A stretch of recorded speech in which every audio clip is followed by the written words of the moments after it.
All right, guys, thanks for coming again. I'm going to talk to you today about rookeries, and rookery season is upon us. We were out at North Deer a week ago, and the great blues are already congregating, the great blue herons, and they're already starting to hang out, which means our busy season is starting. In Texas, we'll see rookery birds nesting starting about this time of year, going until the end of August. So they're kind of staggered throughout the years. Different species show up at different times.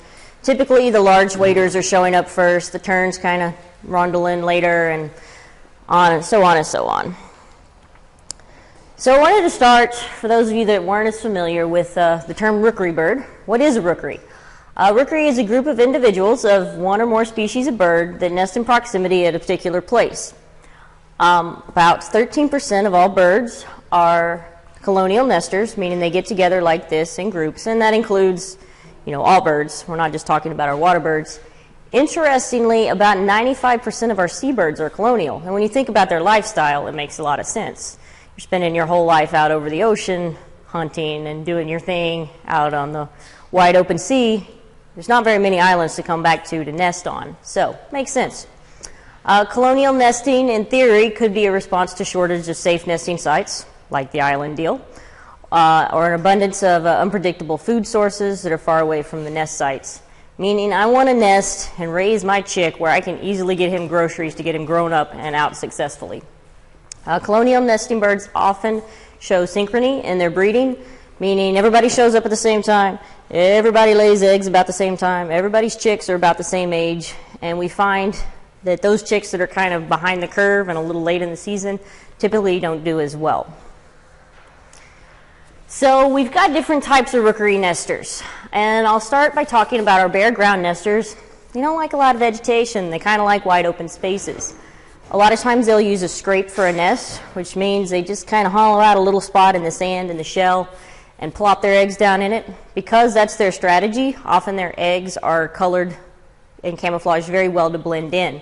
So this is one of those groups that really doesn't do well when people go tromping across a rookery because they don't see the eggs, they don't know about them, and they often get stepped on. Black skimmers and some terns are in this category. We've got a picture here of Caspian and royal terns on Jigsaw. And that bottom picture is the little skimmer colony on Struve Lucy. You can see there's a little bit of vegetation. Typically, skimmers like less than about 10%. Some of our terns prefer less than 30%. But they get keyed in on a spot. And this is a spot I want to go to every year, and I've had success here, so I'm going to return here. So especially with the terns, there's a little wiggle room on the vegetation roll. They don't really like it. Eventually, when it grows up too much and hits that certain threshold, they'll leave a site, but typically they don't like a whole lot going on. And there's your typical ground nester nest. 4 little skimmer eggs there in the middle. So you can see great camouflage. American oyster catchers are not colonial nesters, but we often see them around the edges of our skimmer rookeries and tern rookeries, and their eggs look very similar. Next, we've got our grass and low vegetation nesters. I like a little bit of grass for cover, but I don't like heights. So most of the time our nests are on the ground. They're made up of rack, little bits of dried reed and random trash and random vegetation that's washed up, or sticks. And this group includes our laughing gulls and our Forster's terns. This is a group of little Forster's terns on South Deer, and these guys were so well hidden in the marsh, if a couple of them hadn't flown up and been bringing fish in and out of the colony, we wouldn't have seen them. So bright white bird in a green marsh can actually hide themselves pretty well. Oh, and I don't think you can really see very well, but we've got the creeper tricolor heron there in the background. And lastly, we've got our shrub and tree nesters. They like to be up high. They'll hide themselves up in shrubs, things like baccharis. They love baccharis. We've got some that like prickly pear, lantana. We've got a little stand of sugarberry, hackberry trees out on Marker 52. A lot of the birds like those, but the hackberry don't really like the birds. They're not doing so well. Most of the time, these nests are of twigs and rack. Like I said, they'll use shrubs, cactus trees. This is also the group that will use nesting platforms. The Coastal Bend Bay Estuary Program around Corpus has actually designed some really cool nesting platforms for our large waders, like our great blue herons.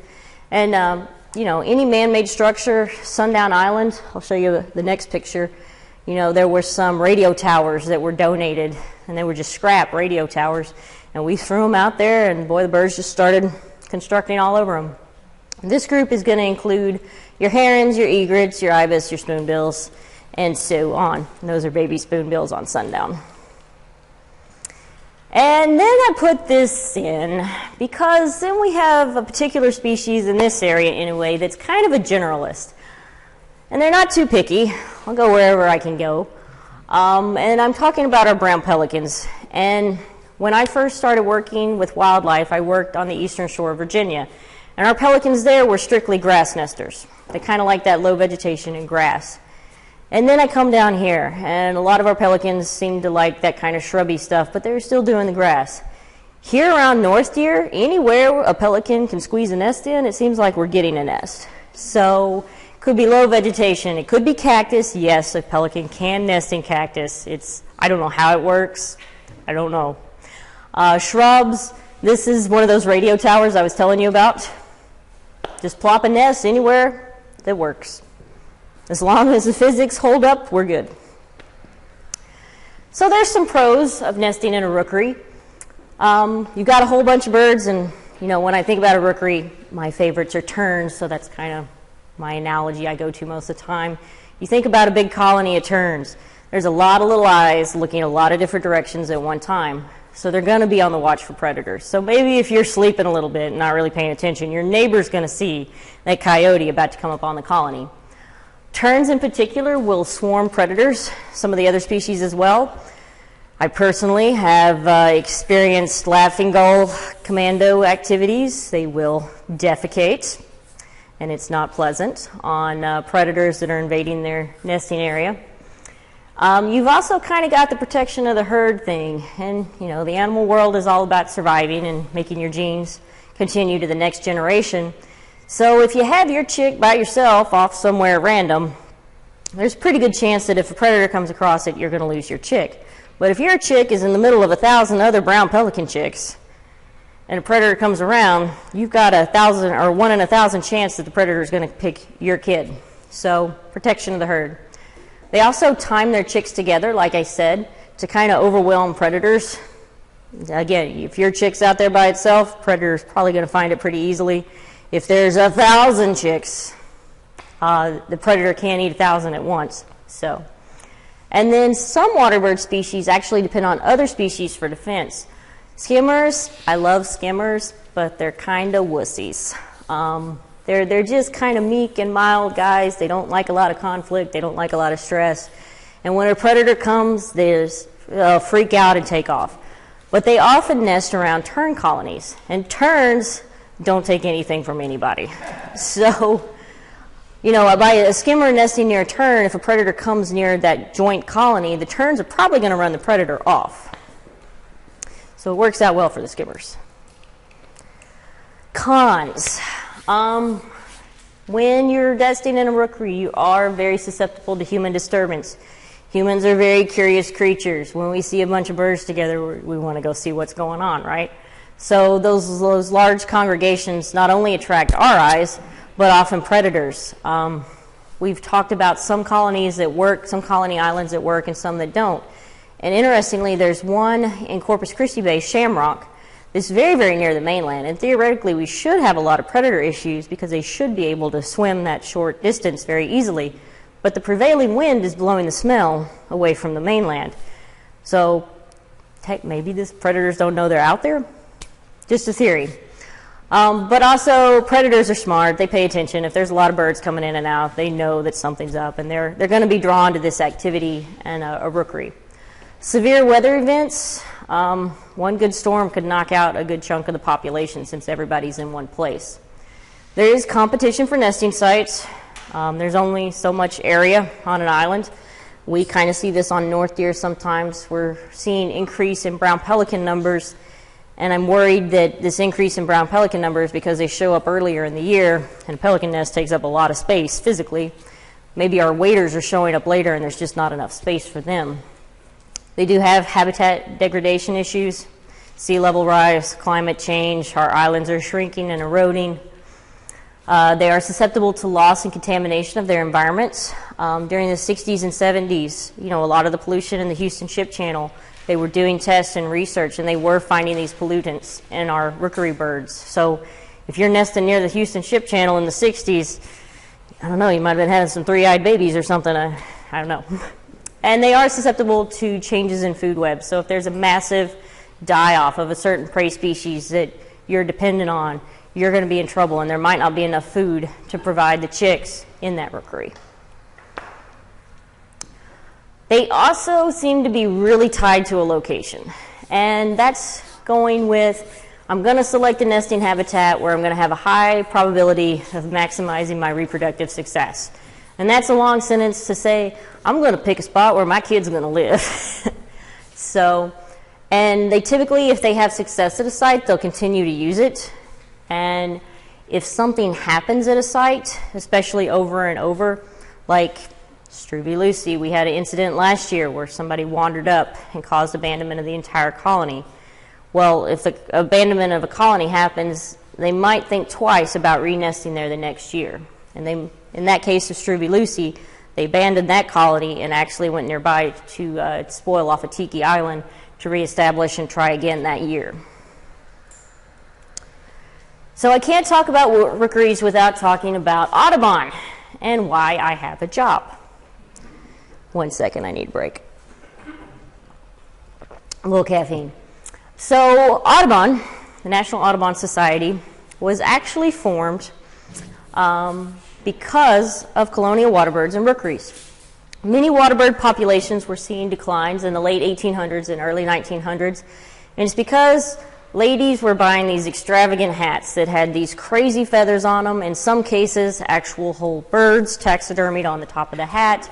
There were these crazy plumes hanging off. Some of the most popular birds that were being shot for these were the snowy egret and the great egret. I mean, if you've seen a great egret with those gorgeous breeding plumes off the back, yeah, if you're going to put something on a hat, that's a good candidate. Those guys were actually called the bonnet martyrs, meaning they were the ones that died the most for ladies' hats. And an interesting fact, the American Ornithologists Union estimated that as early as 1886, so this is kind of before things got really in the swing on the hat deal, that 5 million North American birds of about 50 species were killed annually for fashion. And we're talking everything: terns, herons, egrets, little sparrows. I saw some heartbreaking pictures of Carolina parakeets being shot for hats. And this picture is actually from the 1930s, federal agents with confiscated egret skins. So it was a big business. So how does Texas figure into this carnage? Well, most of our population at that time was on the East Coast, and the cities on the East Coast. So once those Atlantic coast birds were kind of hunted down and it was hard to find things, commercial hunters started moving south, and they found the Gulf Coast. Plumes rarely fetch less than $400 a pound. $400 is a decent amount of money now, but in the 1880s, that was a lot of money. And then think about how many plumes go into a pound. That was a lot of feathers. I did find an instance, there's a very good book that was put out, Texas Game Hunters. It only came out like last year. Very, very interesting stuff. Talks a lot about plume hunters that were over in Smith Point, actually, because there were several crazy rookeries over in Smith Point. But that particular book said that 2 Corpus Christi hunters shipped 1,000 bird skins in 1 week. Most of those were terns, yellowlegs, American avocets, and willets. So, I was telling you the cons of a colony. You're very obvious. When you're a tern, you're blatantly obvious. So these guys knew that they could go out to an island, shoot a ton of terns at one location, have a good profit return, and come back, make a lot of money. At the same time, we also had market hunting for eggs and meat. And one interesting tidbit I found is Galveston's Tremont House, which is still around, in the mid-1800s was serving tern, pelican, and gull eggs that were gathered on nearby Pelican Island because there just weren't enough chickens and domestic ducks to keep eggs to supply the island. So, this has been going on during that period on a very, very large scale. So back to Audubon and how we started. Yeah, it's lovely, isn't it? You really want to walk around with like dead bird right here, and taxidermy was kind of primitive, so I imagine the smell to me would, a lot of perfume involved. So the first Audubon Society was actually formed by Boston socialites Harriet Hemingway and Nina Hall, and they formed the Massachusetts Audubon Society, and they named it after our good friend John James Audubon. We call him JJ, who was a famous naturalist and artist and inspired a lot of folks into the scientific field. And they did this after they read about egret hunting practices in 1896. They were determined, that this was cruel, that it was wasteful, and that there had to be other options for women in fashion. So they really came at it by, your hat's sure pretty, but think about what went into making your pretty hat. So these ladies were pretty hardcore. They created hat boycotts and tea parties, because everybody loves a tea party. They convinced about 900 women not to wear feathered hats and to work with their new group to promote bird protection. So remember, this is around Boston, so this is a significant city. This is a significant movement. They also encouraged alternatives to dead birds on your hat. Use ribbons, use decorations, use cloth instead of those feathers. Talking about Texas, our first Audubon chapter was formed in 1899. This was 6 years. So before then, you had these random Audubon societies that were kind of independent, vigilantes on their own. 6 years after 1899, National Audubon Society was formed to kind of group these folks together and to kind of unify them under one cause. So before National Audubon Society, who is technically my employer, was started, we were rocking it in Galveston. And Cecilia, I believe she was 16, and I think Estelle was 23. So we're talking about really, really young ladies, starting the first Audubon chapter in Texas, right down the road in Galveston. And a few years after that, National Audubon Society formed, like I said, and we started to get into the business of protecting rookeries. And our first rookeries that we protected in the state of Texas were leased from the state, the General Land Office, and that started in 1923. Those first leases were the Vantoons over east side of Galveston Bay, Green Island, way down near the valley, second chain of islands, and a couple others. And I have a picture of a roseate spoonbill on here because at the time when we first started leasing those islands in 1923, 2 of those islands were the biggest roseate spoonbill colonies left in the world. Well, in the U.S., which was a significant part of the spoonbill population. The largest colony in the U.S. at that time was second chain, and the second largest was actually Little Vantoon over in Galveston Bay. So we were doing a lot there for the roseates. So now I want to start talking about how we should behave around rookeries.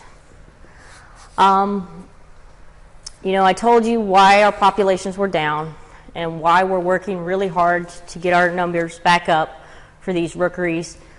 They were decimated by hunting. Now our threats today are really human disturbance, habitat loss, and prey availability, food chain related issues. And then you've always got weather issues. When people approach a colonial waterbird nesting site, the adult birds are seeing you as a predator. They're going to freak out and flush from their nests and get up in the air. They're trying to save themselves. That's your first response. But the second response is going to be, I need to save my chick. When that adult gets off the nest in, say, June on a 100-degree day, those chicks and those eggs, well, pelicans are infamous for kicking eggs out of the nest because they just freak out and they're clumsy. But it can happen with other species too. Those eggs or those chicks are also can be exposed to the hot Texas sun, or if it's early in the season, extreme cold, so they can't thermoregulate themselves very well. And they're also exposed to predation. There's a skimmer colony in a park in Rockport. It's got quite a following by the local naturalists. And they get a lot of human disturbance because these poor skimmers, bless their little hearts, I love skimmers, but sometimes you wonder about their intelligence. They've nested in the middle of a traffic circle in a park that's very busy and has a very active recreational fishing community and a public beach and everything. It's like, come on, guys, really? Help me help you. So these skimmers are constantly getting human disturbance, and when they get up, the laughing gulls are very, very intelligent, and they know when the skimmers are up and freaking out, they can run in and grab a small chick or an egg and have something to eat. So predators are looking for those disturbance events. They're looking for the adults to get up so they can run in and grab a quick, easy meal. Now, if a disturbance event is minor, only a couple of birds may react. If it's major or prolonged, like a coyote wandering around, or some doofus and his dog wandering around, which has happened, the whole colony may get up. They're freaking out, and if that disturbance happens long enough, they may abandon the whole site. And I don't want to be a downer. This is a dead Forster's chick. I was telling you about Struve Lucy earlier. Last summer, right around Memorial Day, a guy and his dog went up on Struve Lucy. We didn't catch him, but we found the tracks later. All my skimmers abandoned, and about 2/3 of my Forster's terns. And the Forster's terns were very, very close to fledging, and it was just heartbreaking. There were little dead bodies everywhere, and there's nothing I can do about it. You know, once the parents leave, you know, they're done. The chicks are lost. So that is an actual dead chick from Struve. You can see the Causeway Bridge in the background. So disturbance is real, and it does kill. So I kind of wanted to show you some pictures to talk about the anatomy of a disturbance event. So this is Jigsaw, and this is a mixed colony of royal terns and Caspians, and everything's cool right now. I'm far enough away when I took this picture. Everybody's sitting on the nest. Nobody's really freaking out. Nobody's really even looking at me. I mean, one of the guys in here I noticed earlier was like preening himself. Everybody's cool. Everything's fine. Just another day. Oop. And same here. This is a South deer, and this was a pretty hot day, so the parents weren't having to sit right on the eggs and incubate. I think we had pretty decent sized chicks at this point, so they're just kind of hanging out, shading, protecting the kids. Nobody's really looking at me. They're preening. Everybody's fine. Then we kind of get to the, hey, what are you doing? Why are you over here stage? These are royals. This is actually the Texas City Prairie Preserve. And we actually have eggs on the ground here and there. Notice everybody's up. We're not relaxed. They're looking at me. They're looking around. Kind of starting to freak out a little bit. And I do realize I'm showing you pictures of disturbance. Obviously, as a photographer for these pictures, I was causing disturbance. I will tell you, when we monitor, I am a member of the Texas Colonial Waterbird Society, and once a year we try to get a really good count of every bird on the Texas coast, and that is the only time we try to minimize stress as much as we can, but stress will happen to the colonies. We are highly trained professionals. We are scientists. I try to minimize disturbance when I do these counts, but we do need the data for research and management. So these disturbance events that I cause and that we cause during these counts, we try to minimize them as much as we can. We watch for predators. We don't want to lose eggs or chicks is what I'm trying to say. So I know these pictures are showing disturbance, but do understand we were minimizing it as much as we can, and this was a one-time event. So these guys are up. They're looking around. They're checking on me. They're not relaxed at all.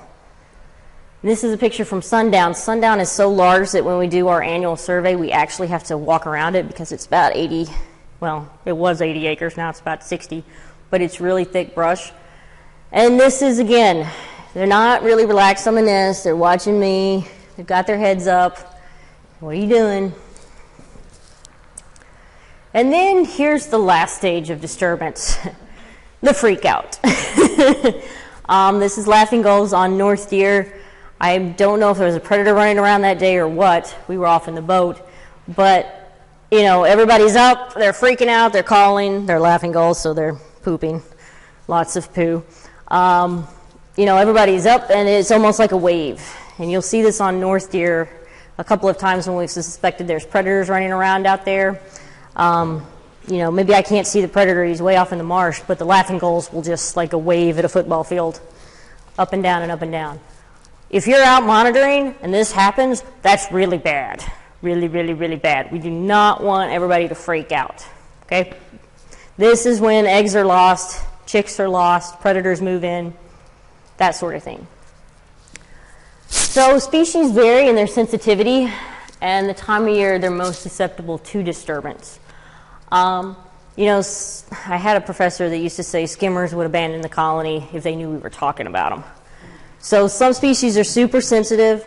Some rookeries, you know, there's Sundown Island in Matagorda that was run by Chester, an older volunteer, well, not a volunteer, he was one of our part-time wardens, and he was out there for years and years and years, and Chester loved those birds, and he was out there so often putzing around this 80-acre, 60-acre island that the birds became habituated to him, and they weren't disturbed by him wandering around. And that's kind of a special case. We really don't encourage that type of behavior.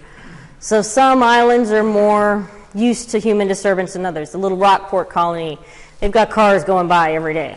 You know, they're not going to freak out by a car. Now, maybe when a person walks up and starts taking pictures, they're going to freak out. But different areas have different levels of sensitivity, and different species are more sensitive than others.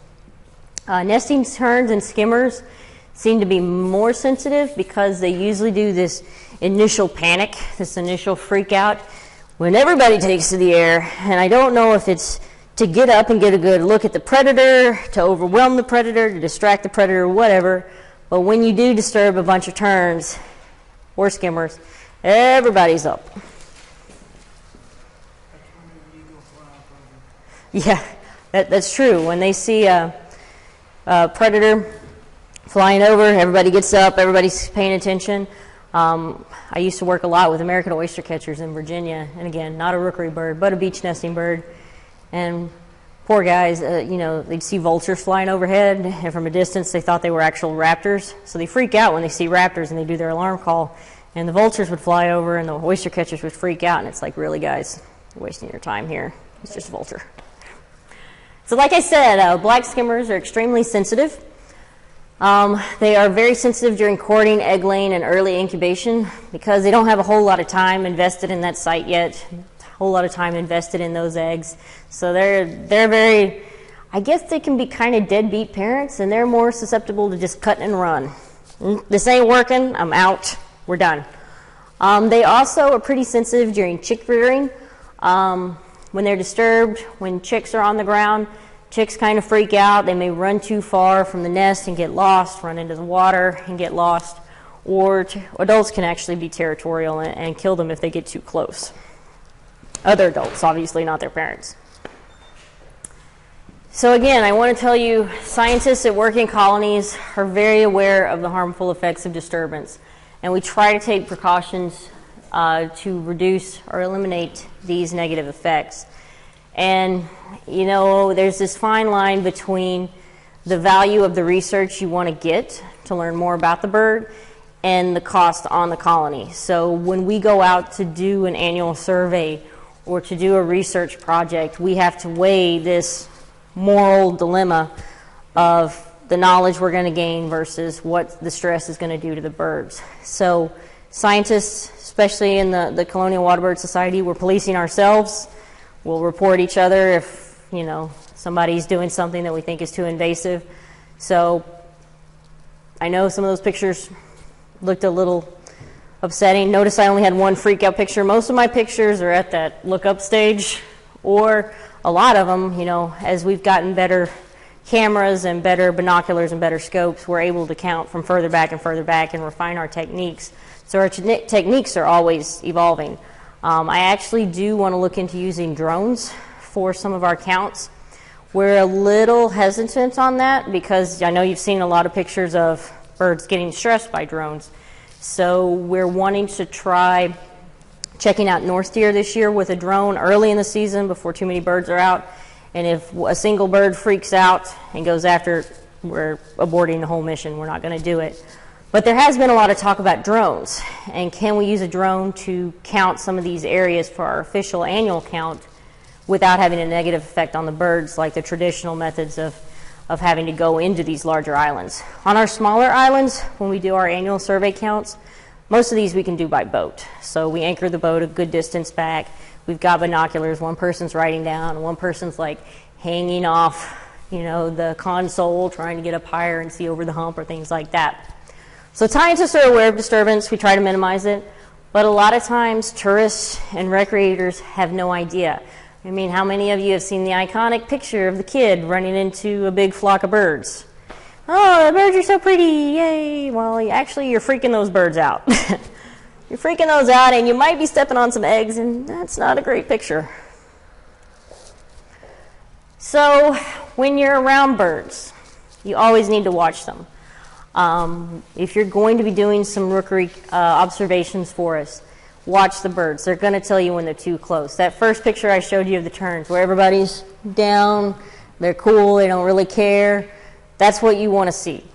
When they start to stand up and start to look at you, and look at you like you're this skeezy person outside the gas station that might take their wallet, that's when you need to back up immediately. They will also start vocalizations. Terns in particular will start a little bark bark noise, and they kind of do the little bark bark noise on their own, but you'll notice there's definitely a different frequency. Certain species will do an alarm call, so there's vocalization that can clue you in, but also body language. Watch that body language. If they're relaxed and nobody's really looking at you, you're probably in a good safe spot. If they're starting to get up and pay attention, you need to back up. A good rule of thumb, we have brochures that inform folks to fish, swim, and play 50 yards away.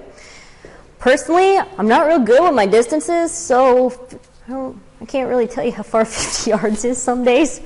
But, between the 50-yard rule and watching the birds, you should be able to do observations at a safe distance for everybody. Slow and steady movements. Don't come ripping up in a boat or a kayak. Come to a screeching halt, appropriate distance away. You're going to freak them out because you're running in fast. So slow and steady movements. Approach a colony slowly. In Virginia, we used to have what we could call the pelican creep, where you could walk about 5 steps and then sit for a minute, and everybody would settle back down, and then we'd creep a few more steps and then settle down, and you could get close enough to count by just easing up slowly. You want to get a spot that's just near enough to observe a colony. I never want you to get on an island. If people get on an island, there's a big difference to the birds sometimes between a person and a boat, because you're not a threat, they're kind of used to fishermen, and a person on an island. A person on an island means they're probably going to wander up my way, and I need to freak out over my nest and my chicks. A lot of our islands around here that I monitor, I've got my little safety spots. Maybe it's a sandbar or an oyster reef nearby, where if the boat's pitching around too much, I can anchor and stand on that oyster reef. I'm not on the island, but I'm standing on solid ground from a distance and able to get what I need. We are asking you to do easy estimations. Our estimation sections are less than 25 of a species, 25 to 200, or greater than 200. You should be able to easily glance, and all this is on the data sheet that Carrie's going to go over. You should be easily able to glance from a distance and be like, man, that's not very many tricolored. It's probably less than 25. Man, that's more terns than I can possibly count. We're going to put over 200. So that was specifically designed to allow you guys to not have to spend a whole lot of time, just to be able to get in, get out. A lot of what you're collecting is actually going to be kind of presence-absence data for us, and I'll talk about that some more in a second. And if you get to a colony, I remember, I think it was 2013, I went to go count Smith Point, and I was with my friend Donna with Fish and Wildlife, and she's a very experienced counter, and we came up on Smith Point Island, and it was just this sea of white bodies, and I'm like, Donna, I've never counted anything that big in my life. And when we're doing these annual surveys, we have to get a pretty accurate count, because that's the official record that we're putting into the database that goes back to 1973 to track population trends. You guys don't have to worry about an exact count, but in that case, it was like overwhelming. I think we ended up with 3,500 pairs of royal terns that day and like 1,700 pairs of sandwich. So pair, notice I'm saying pair, times 2 on all that. That's a ton of terns. So there are times when you come up to a site and you're like, man, I just can't, I don't even know what's going on. Ask for help. One of us can get out there. We can ask a professional with the Texas Colonial Waterbird Society to go check it out with you. There's ways to get help. And lastly, we're not doing exact counts. This is estimations. You don't need to linger and hang out for a long time. If you're at a safe distance, I guess you can linger as long as you need to, but this is kind of mean to be get in, get out, make sure the birds are still there and everybody's cool and the colony hasn't abandoned. So I wanted to go over a couple of photos to talk about estimation. So again, this is a little Forster's Tern colony on South Deer. And if I saw this from a distance, man, that's easy, less than 25, right? I don't really need to sit there and poke around and count too much. Less than 25. Boom, bang, circle my thing on my data sheet, and I'm out. Now this group, now with terns you get a little tough because you do have a few Caspian mixed in with your royal. And we actually have a counting exercise that kind of mimics this problem. When you do have a large group of terns, what I try to do is figure out my total number. So this bunch is, for you guys, probably going to be in the 25 to 200 category, because that's probably more than 25 birds, and realize that colony's it's over here. I'm not showing you the whole thing. But I would try to be like, you know what, it looks like, maybe 10, 20% of the group is Caspian. 80% is royal. So just try to look at one small section or kind of glance at the thing as a whole with these large groups and be like, all right, let's go 20% Caspian and 80% royal or whatever. Percentages are totally fine. Then you get the colonies. They're a wonderful hide and seek. So I see a snowy, I see a tricolor, sort of a tricolor, a couple tricolors. If I was recording this on a data sheet, I would notice both species were there, and I would say less than 25. Do I need to go tromping up there to see if there's any more hiding in the bushes? No, not really. What you guys are doing this monitoring for is to help us look for sites that the Texas Colonial Waterbird Society can later come through and do an official count on, and to watch for abandonment issues or predation issues, things like that. So just by reporting that there's a colony in a spot, that's going to help us. That's information we may not have. So this is one of those, geez, colonies. This is Sundown Island. And there's actually a lot of little sandwich terns mixed in with the royals. So again, I would look at this and I would try to be like, well, it's just about 50-50, sandwich tern and royal. And there's definitely over 200. So, you know, I would try to get a number like that.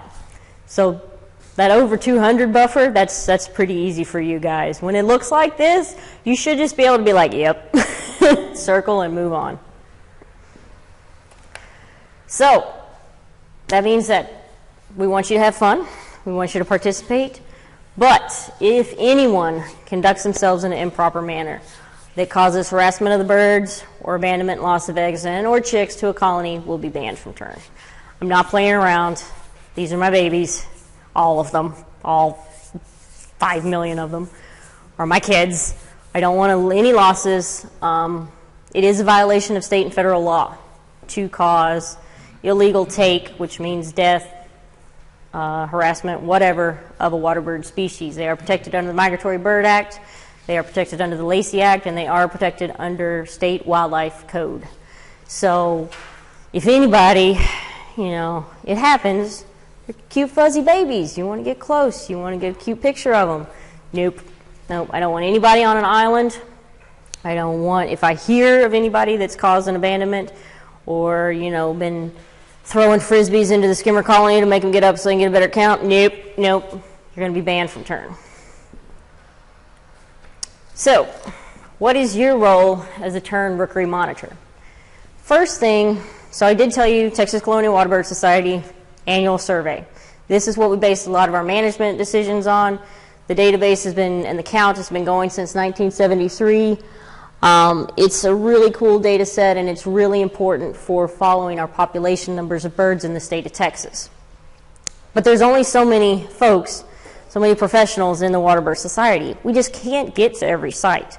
And some years, rookeries aren't counted. If we miss ones, least terns are infamous for doing kind of a fly-by-night colony. You know, a least tern, they'll show up. One year they showed up on Surfside Beach. and no one from the Waterbird Society was out there. Nobody knew about it. You know, they were just kind of there for a few weeks, and then human disturbance actually drove them away. So we actually didn't get them recorded on the annual survey that year. They just were there for a short time, and then disturbance caused them to abandon. Well, they're not getting recorded in our annual survey and our population counts if we don't know they're there. So the other thing your role is to report data when species arrive. So we're finding with climate change species showing up earlier and earlier in the year, and this isn't just waterbirds, it's many species. Christmas bird count data is amazing, and other long-term surveys like that for when our species are moving, and it's just off the typical timeline.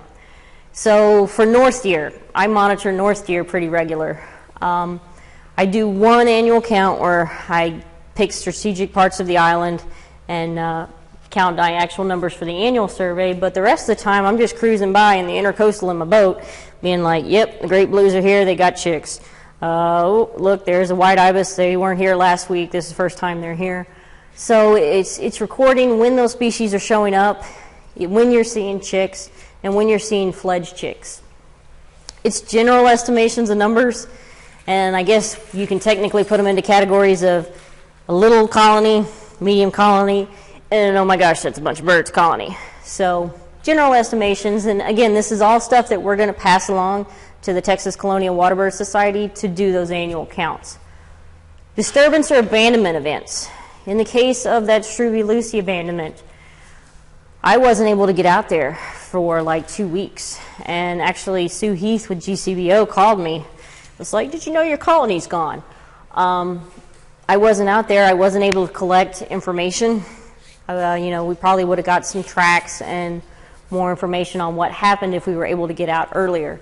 So by you going by and checking on this colony every now and then and just making sure it's there, that's important data. Because if an abandonment does occur, then I do need to send in a Waterbird Society member or a game warden to check it out and try to figure out what the problem is.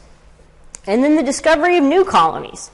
There's only so many of us, and we can't get around, and we need more eyes in the field. So the least terns especially, those guys just pop up everywhere. You know, we're going to go vacation on Galveston Island this year. Let's set up a colony here randomly.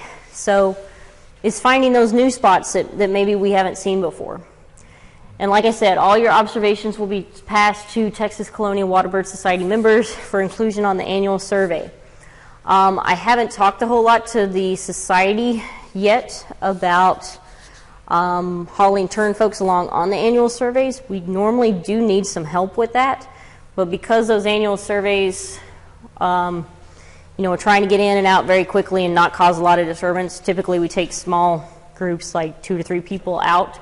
So there will be a few opportunities to help with the annual surveys, but understand we're trying to keep those small on purpose, and counting birds is hard to do properly and accurately. So, you know, we tend to leave that to the professionals, but there may be some opportunities for you guys to volunteer during the annual survey time and help us get some good counts.